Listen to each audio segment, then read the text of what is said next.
Hi everyone, welcome back. So in this video, I'm gonna share with you how you can connect MetaTrader 4 to Exness. So just follow me and follow the steps. It's so easy and simple.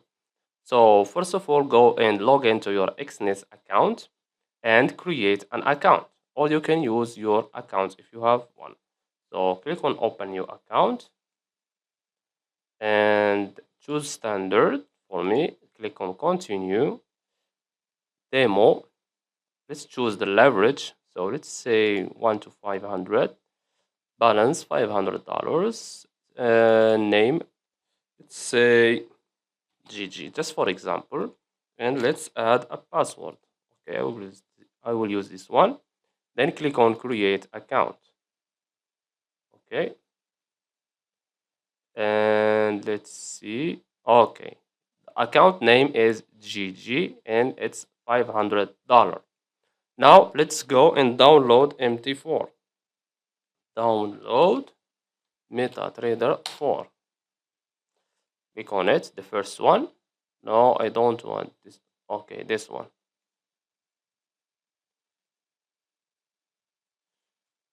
Click on it one time. Yes. Next.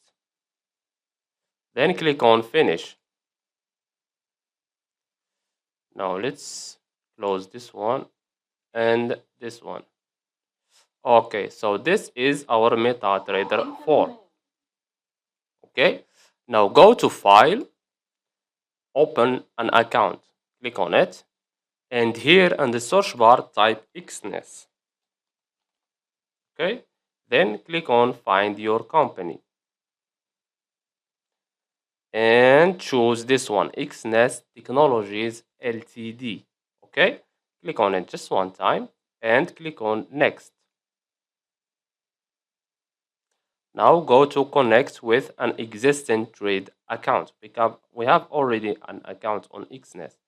Now let's go to our account on Exness. This is the account GG. Click on the three dots here on the right and click on account information. Now we have the informations here. Now copy this one, MT5 login. Copy and paste that on login. Okay, now type your password, this account password. You remember that password.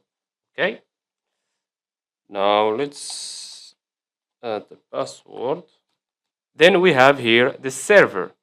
Let's go back. And as you can see, we have Exness MT5 trial. And choose here Exness MT5 trial. This one, click on it. Then click on finish. Incoming mail. Okay. Now go to MetaTrader. This one, we have account. Click on the plus. And as you can see, Exness MT5 trial. Click on the plus again. And as you can see, this is the account. Now you've connected Exness with MetaTrader 4 successfully. Okay, so I hope you found this video helpful. Don't forget to give us a like and subscribe. Thanks for watching and see you in the next one.